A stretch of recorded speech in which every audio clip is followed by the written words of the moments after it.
Hi viewers, welcome to media style. வீடியோக்குள்ளே போகிறதுக்கு முன்னாடி நம்மளோட சேனலை சப்ஸ்கிரைப் பண்ணாதவங்க சப்ஸ்கிரைப் பண்ணிட்டு கொஞ்சம் சப்போர்ட் பண்ணுங்க. வாங்க வீடியோக்குள்ளே போகலாமா? கார்த்தி ரேவதி சீரியலில் என்ன நடக்குதுன்னு பார்க்கலாமா? ஈஸ்வரிக்கு ரேவதி எப்படியாவது வீட்டுக்கு திரும்பி வந்தே ஆகணும் அப்படின்னு சொல்லிட்டு மண்டியை போட்டு குழப்பிட்டு இருக்காங்கன்னே சொல்லலாம். உடனே சந்திரா இதை பார்த்துட்டு ஒரு ஐடியா தராங்கப்பா.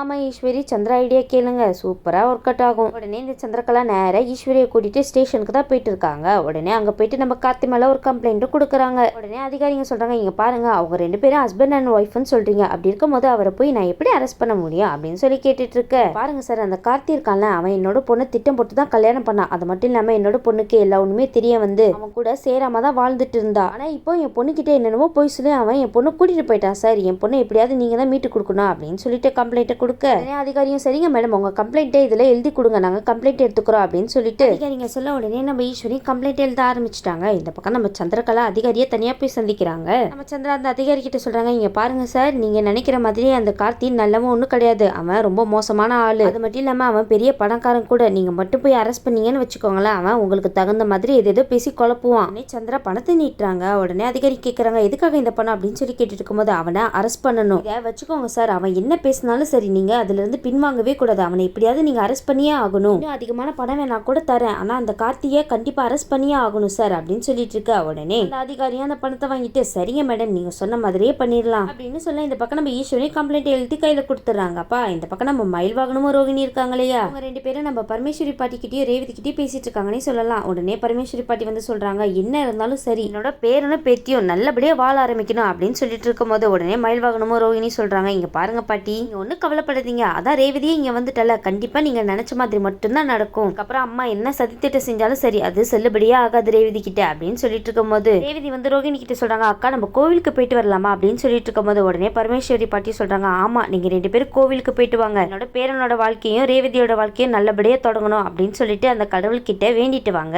அப்படின்னு சொல்ல, உடனே நம்ம ரோகிணி, மயில்வாகனும், ரேவதி மூணு பேருமே கோவிலுக்கு போறாங்க. இந்த பக்கம் பார்த்தோம்னா அதிகாரிங்க நேரா கார்த்தி வீட்டுக்கு தான் வராங்க, நம்ம கார்த்தியவே அரெஸ்ட் பண்றதுக்காக. உடனே வந்து வராத கையோட நம்ம கார்த்தி கிட்ட சொல்றாங்க, இங்க பாருங்க சார், நீங்க தானே கார்த்தி, உங்களை நாங்க அரெஸ்ட் பண்ண போறோம் அப்படின்னு சொன்ன உடனே நம்ம கார்த்திக்கு ஒண்ணுமே புரியலப்பா. நம்ம கார்த்தி கேக்குறாங்க, என்ன சார் நினைச்சிட்டு இருக்கீங்க, நீங்க பாட்டுக்கு வந்தீங்க, அரெஸ்ட் பண்ண போறோம் அப்படின்னு சொல்லிட்டு இருந்தா என்ன கதை, என்னாச்சு சார், யார் கம்ப்ளைண்ட் கொடுத்தா அப்படின்னு சொல்லி கேட்டுட்டு இருக்கும் போது, இந்த மாதிரி ஈஸ்வரி மேடம் தான் உங்க மேல கம்ப்ளைண்ட் கொடுத்தாங்க. அது மட்டும் இல்லாம நீங்க அவங்க பொண்ணை இந்த மாதிரி கூட்டிட்டு வந்துட்டீங்களாமே அப்படின்னு சொல்லிட்டு அவங்க உங்க மேல கம்ப்ளைண்ட் கொடுத்துருக்காங்க. அதனால நான் உங்களை அரெஸ்ட் பண்ணி தான் ஆகணும் அப்படின்னு சொல்லிட்டு இருக்கும் போது, உடனே கார்த்தி சொல்றாங்க, என்ன சார் சொல்லிட்டு இருக்கீங்க நீங்க, அவ என்னோட பொண்டாட்டியை நான் எதுக்காக கட்டாயப்படுத்தி கூட்டிட்டு வரணும், அதுக்கு அவசியமும் கிடையாது. என்னோட பொண்டாட்டி அவளோட விருப்பத்தோட தான் இங்க வந்திருக்கா அப்படின்னு சொல்லிட்டு இருக்கும்போது, இங்க பாருங்க சார், அதெல்லாம் இங்க பேசுறதுக்கு டைம் கிடையாது, எதுவா இருந்தாலும் ஸ்டேஷன்ல வந்து பேசிக்கோங்க அப்படின்னு சொல்லிட்டு இந்த அதிகாரிங்க சொல்லிட்டு இருக்க. உடனே கார்த்தி சொல்றாங்க, சார் விருப்பம் இல்லைன்னு நீங்க எப்படி சொல்லலாம் அப்படின்னு சொல்லிட்டு இருக்கும்போது, இங்க பாருங்க சார், அவங்க அம்மா தான் சொன்னாங்க, இந்த மாதிரி அந்த பொண்ணுக்கு கல்யாணத்துல இஷ்டமே இல்ல, அது மட்டும் இல்லாம நீங்க தான் எது பேசி அவங்கள கட்டாயமா இழுத்துட்டு போயிருக்கீங்கன்னு கம்ப்ளைண்ட் கொடுத்துருக்காங்க சார், உங்களை நாங்க அரெஸ்ட் பண்ணி தான் தீரணும் அப்படின்னு சொல்லிட்டு நம்ம கார்த்தியை மரியாதை இல்லாம பேசிட்டு இருக்காங்கப்பா அதிகாரிங்க.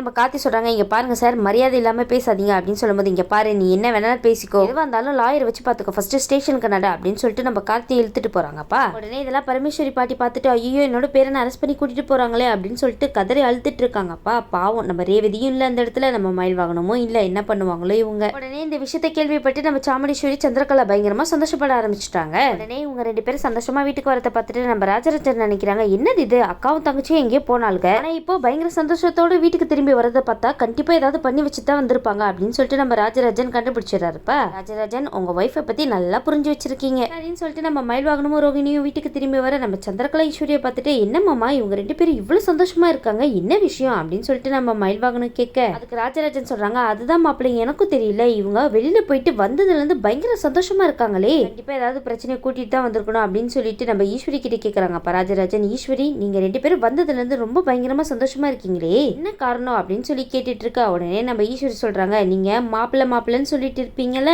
உங்க அருமையான மாப்பிள்ளைய தூக்கி உள்ள வச்சுட்டோம் அப்படின்னு சொன்னா, உடனே ராஜராஜன், மயில்வாகனும், ரோகிணி இவங்க மூணு பேருக்கு தூக்கி வாரி போட்டுச்சுன்னே சொல்லலாம். உடனே ராஜராஜன் கேக்குறாங்க, என்ன ஈஸ்வரி உளறிட்டு இருக்க, என்ன உளறனா, இந்த மாதிரி அவன் மேல கம்ப்ளைண்ட் கொடுத்தோம், அதனால உள்ள தூக்கி வச்சிருக்காங்க, இப்பதான் எனக்கு ரொம்ப ரொம்ப ரொம்ப சந்தோஷமா இருக்கு அப்படின்னு சொல்லிட்டு ஈஸ்வரி சந்தோஷப்பட்டு இருக்கா. உடனே ராஜராஜன் சொல்றாங்க, இங்க பாரு ஈஸ்வரி, நீ மறுபடியும் தப்புக்கு மேல தப்பு பண்ணிட்டே போற, எல்லாத்துக்கும் ஒரு எல்லை இருக்கு ஈஸ்வரி, அது மட்டும் இல்லாம உன்னோட பொண்ணோட வாழ்க்கையை நீயே கெடுத்துட்டு இருக்க, அவளை இதுக்கப்புறமாவது நிம்மதியா வாழ விடு ஈஸ்வரி, நீ கண்டவங்க பேச்செல்லாம் கேட்டுட்டு ரொம்ப ஆடிட்டு இருக்க, அதோ பக்கத்துல நிக்கிறாளே, இதுக்கெல்லாம் காரணம் இந்த சந்திரகலா தானே அப்படின்னு சொல்லி கேட்டுட்டு இருக்க.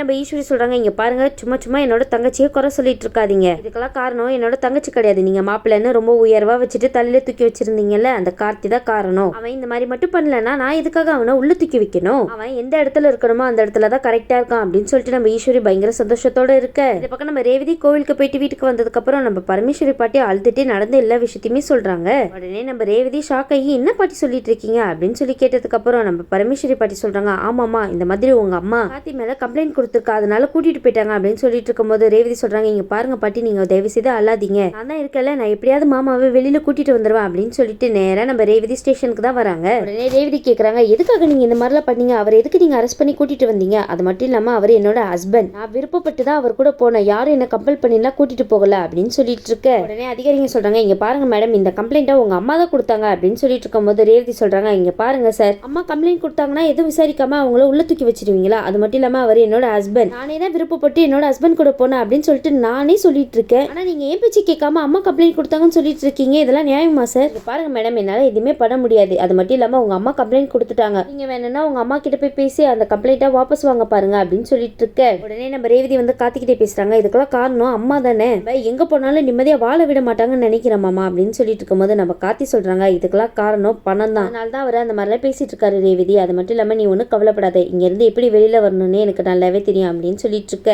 நம்ம ரேவதி சும்மா இருப்பாங்களா, இதுக்கெல்லாம் காரணம் அம்மா தானே, அவங்கள என்ன பண்ற பாரு அப்படின்னு சொல்லிட்டு நேரா நம்ம சாமுண்டீஸ்வரி வீட்டுக்கு தான் போறாங்க ரேவதி. உடனே நம்ம ரேவதி வெளியில நின்றுட்டு சவுண்ட் விடுறாங்கப்பா. உடனே நம்ம ஈஸ்வரி வந்து கேக்குறாங்க, எதுக்காக ரேவதி இங்க வந்த? நீதான், நாங்களாம் வேணா, கார்த்தி மாமா தான் முக்கியம் அப்படின்னு சொல்லிட்டு இங்க இருந்து வீராப்போ போன, இப்ப எதுக்காக இங்க வந்து நிக்கிற அப்படின்னு சொல்லிட்டு ஈஸ்வரி நக்கலா ஒண்ணுமே தெரியாத மாதிரி கேட்டுட்டு இருக்காங்கப்பா. பாருங்க, தேவையில்லாததெல்லாம் இங்க வந்து நான் பேச வரல, என் மாமா மேல கொடுத்த கம்ப்ளைண்ட்டை வாபஸ் வாங்குங்க. உடனே நம்ம ஈஸ்வரி நக்கலா சிரிக்கிறாங்கப்பா. இங்க பாரு, நான் வாபஸ் வாங்கணுமா? சரி ரேவதி, நீ சொன்ன மாதிரியே நான் வாபஸ் வாங்கிடுறேன், ஆனா நீ அந்த கார்த்தியை ஒட்டு மொத்தமா தலை முழுக்கிட்டு நீங்க கூட வந்துடணும், கார்த்தியோட சவகாசமே வேணாம் அப்படின்னு சொல்லிட்டு நீ வீட்டுக்குள்ள வந்துட்டேன்னு வச்சுக்கோ, ஏன் அவன் வெளியே வந்துட போறான் அப்படின்னு சொல்லிட்டு இருக்க. உடனே ரேவதி கேக்குறாங்க, இதுதான் உங்க கடைசி முடிவாமா அப்படின்னு சொல்லி கேட்டுட்டு இருக்கும்போது ஈஸ்வரி வந்து சிரிச்சுட்டே சொல்றாங்க, ஆமா ரேவதி, இதுதான் என்னோட கடைசி முடிவு அப்படின்னு சொல்ல. இதெல்லாம் பார்த்துட்டு நம்ம சந்திரகலை சிரிக்கிறாங்க அப்பா பக்கத்துல. இந்த பக்கம் நம்ம ராஜராஜன் ஈஸ்வரியை பார்த்து மொரன்னு முறைச்சிட்டு இருக்காருப்பா. அது மட்டும் இல்லாம மயில்வாகனை கேக்குறாங்க, இங்க பாருங்க அத்தை, தயவு செய்து இந்த மாதிரிலாம் பண்ணாதீங்க, சகல மேல கொடுத்த கம்ப்ளைண்ட்டை வாபஸ் வாங்குங்க அப்படின்னு சொல்லிட்டு இருக்கும்போது, என்ன மாப்பிள்ள நீங்க சொன்னா நான் கேட்கணுமா? நீங்க சொன்னா மட்டும் இல்ல, யார் சொன்னாலும் இந்த ஈஸ்வரி கேட்க போறது கிடையாது.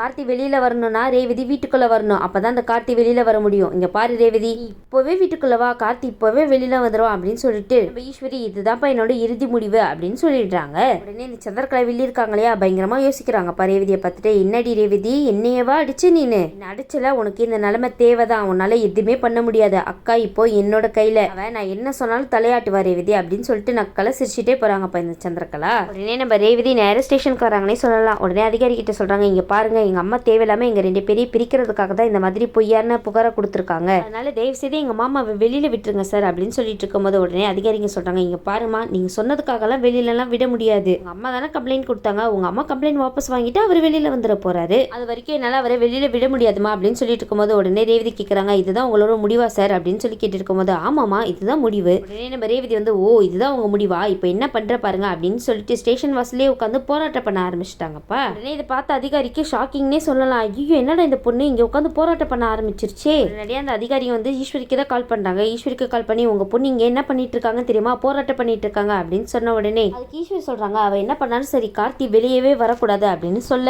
உங்களுக்கு எவ்வளவு பணம் வேணாலும் தரேன், நான் சொல்ற வரைக்கும் அந்த கார்த்தி வெளியவே வரக்கூடாது அப்படின்னு சொன்ன உடனே நம்ம அதிகாரியும் சரிமா அப்படின்னு சொல்லிட்டு திரும்பி ரேவதி கிட்டே பேச போறாங்க. இங்க பாருங்கம்மா, இந்த மாதிரிலாம் இங்க உட்காந்து போராட்டம் பண்ணக்கூடாது, எந்திரிச்சு ஒழுங்கு மரியாதையே போறீங்களா இல்லையா? இங்க பாருங்க, அவரு என்னோட கணவர், அது மட்டும் இல்லாம அவரு எந்த தப்புமே பண்ணாம எப்படி நீங்க அவரை உள்ள தூக்கி வைக்கலாம் சொல்லுங்க, நீங்க அவரை வெளியில விடுற வரைக்கும் நான் இங்க இருந்து நகரவே மாட்டேன் அப்படின்னு சொல்லிட்டு நம்ம ரேவதி பிடிவாதமாவே இருக்காங்கன்னு சொல்லலாம். உடனே இந்த பக்கம் அதிகாரிங்க, ஐயோ இந்த விஷயம் பெரிய அதிகாரிக்கு போயிட்டு பெரிய பிரச்சனை ஆயிடுமே அப்படின்னு சொல்லிட்டு நம்ம கார்த்தியை வெளியில விட்டுறாங்க. உடனே இது கேள்விப்பட்டுட்டு ஈஸ்வரி சந்திராவும் அங்க வராங்கப்பா. உடனே ரேவதி வந்து அவங்க ரெண்டு பேரையும் பார்த்து கேக்குறாங்க, உங்களுக்கு எவ்வளவு தைரியம் இருந்தா என்னோட புருஷனை உள்ள தூக்கி வைப்பீங்க, அவங்க ரெண்டு பேரையும் நான் என்ன பண்ற பாருங்களேன் அப்படின்னு சொல்லிட்டு ஈஸ்வரி மேலேயும் சந்திரகலா மேலேயும் கம்ப்ளைண்ட் கொடுக்கறதுக்காகவே போறாங்கப்பா நம்ம ரேவதி. நீங்க ரெண்டு பேரும் என் மாமாவையே உள்ள தூக்கி வச்சு பெரிய தப்பு பண்ணிட்டீங்க, என்கிட்டேவா உங்க வேலையை காமிக்கிறீங்க, இதுக்கப்புறம் இந்த ரேவதி யாரு எப்படிப்பட்டவ அப்படின்றத உங்களுக்கு காமிக்கிறேன் அப்படின்னு சொல்லிட்டு ஸ்ட்ராங்கான கம்ப்ளைண்ட் கொடுக்க போறாங்கன்னே சொல்லலாம் நம்ம ஈஸ்வரி மேலேயும் சந்திரகலா மேலேயும். சரிங்க, இதுக்கப்புறம் கதையை எப்படி கொண்டு போறாங்கன்னு வெயிட் பண்ணி பார்க்கலாம். இந்த வீடியோ உங்களுக்கு பிடிச்சிருந்துச்சுன்னா மறக்காம மேட்ரஸ் ஸ்டைல லைக் பண்ணுங்க, ஷேர் பண்ணுங்க, சப்ஸ்கிரைப் பண்ணிடுங்க. தேங்க்யூ.